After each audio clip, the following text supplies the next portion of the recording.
This is the second part of the introductory lecture on strategic management, a competitive advantage approach, concepts and cases taken by the book by F.R. David. Okay, and we are going to look at what we covered in the first part. So in the first part, we looked at describing the strategic management process. We discussed the three stages of strategy formulation, implementation, and evaluation. We attempted to explain the need for integrating analysis and intuition in strategic management, and we defined and gave some examples of key terms in strategic management. We are now moving on to the second part of this introductory lecture, and we are going to look at the following learning objectives, which is to illustrate the comprehensive strategic management model, describe the benefits of engaging in strategic management, explain why some firms do not undertake strategic planning, describe the pitfalls in actually doing strategic planning, and briefly we will see a linkage between business and military strategy. Right? So we start off by basically looking at the strategic management planning model, okay, in terms of where are we now, where do we want to go, and how are we going to get there. Okay, so these three questions are answered through the process of the strategic management model.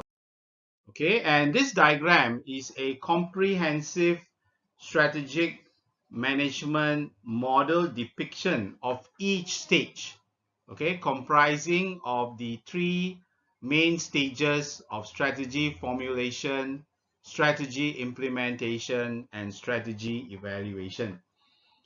Now, this framework that is depicted here is widely accepted and is a comprehensive model of the strategic management process. Now, this model does not guarantee success, but it does represent a clear and practical approach for formulating and implementing as well as evaluating strategies. Relationships among major components of the strategic management process are shown in this model, which appears in all subsequent lectures that we will undertake, okay, during the course of the program. Right, so our next slide talks about the benefits of strategic management.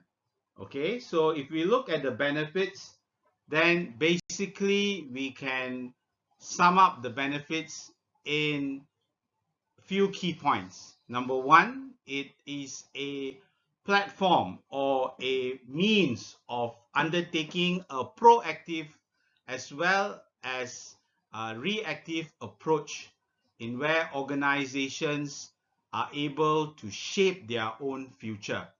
Now, strategic management also enables the organization to initiate and influence, okay, by undertaking activities to exert some control on the environmental factors that take place in order to determine their own destiny. For example, what is happening during this time of COVID-19? Okay, organizations have to strategize, and therefore strategic management helps organizations to make plans accordingly. Now, in terms of financial benefits, strategic planning enables organizations to look at the possibility of influencing their sales, profitability, as well as their productivity through undertaking systematic planning activities. Now, high-performing firms undertake systematic planning to ensure that they are able to react to any changes in the environment, as well as to undertake any initiative to counter any activities that are happening in the environment. Now, of course, besides financial benefits, there are certain non-financial benefits that accrue to companies because of the process of strategic management planning, including being aware about external threats, understanding what competitors are doing, what are the strategies that are undertaken by competitors. Through strategic analysis, the organization will be able to analyze the actions taken by competitors. Now, the organization concerned will be able to also undertake initiatives to increase employee productivity. For example, now, certain organizations may need to change their organization structure due to mergers and acquisitions.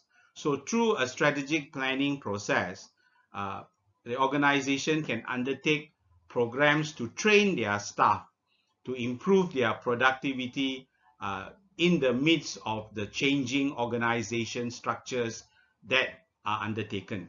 Now, through proper planning, the organization too will have a better framework to reduce any resistance to change, as well as to have a clearer understanding of the performance reward relationship affecting the organization.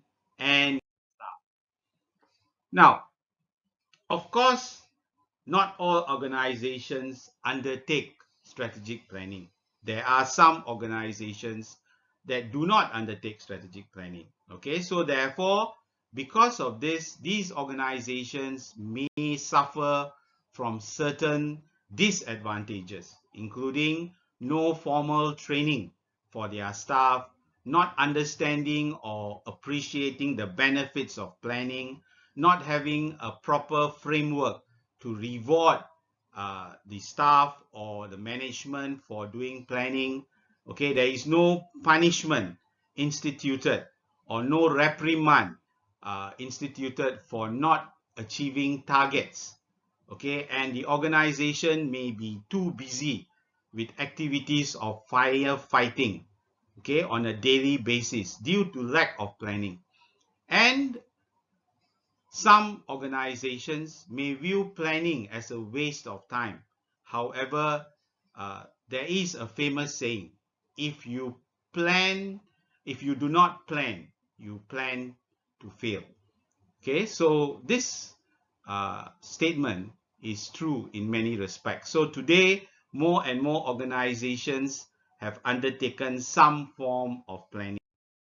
Okay, now besides this, organizations that do not have strategic planning also may have what we call a laziness culture, whereby there will be this lackadaisic approach to the actions taken. Okay, and then these organizations too may be very content with their current success, but they will realize that this success that they have today, there is no guarantee that it will be sustained in the future. Okay, some of these organizations, they are overconfident and they see planning as a waste of resources. And then some organizations too have had bad experiences with strategic planning. Okay, and this too may impede their activities to plan ahead. Okay, now, of course, strategic planning does have some pitfalls, and taking these pitfalls into consideration, the organization, I believe, should be able to plan better. For example, okay, if they are too hasty in matters relating to their vision statement, mission statement, they are not effective in communicating to their employees, okay, not making sure that their employees understand the strategic direction of the organization, not making plans, not making decisions which are based on thoroughly thought out plans. Now, these two will create pitfalls. Therefore, strategic planning is an activity that needs the commitment of every level of staff in the organization. And through this participation, they will be able to avoid such pitfalls. Okay, so there needs to be a collaborative climate, okay, to support the change that is taking place in the organization, and this will enable the organization to move ahead in achieving the plans that it has set for itself. Of course, not all plans may materialize, but the organization should be able to have some form of contingency to address any changes in the environment. Therefore, taking advantage of flexibility and creativity that exist in the organization itself. Now, all these will help the organization towards achieving their mission, vision.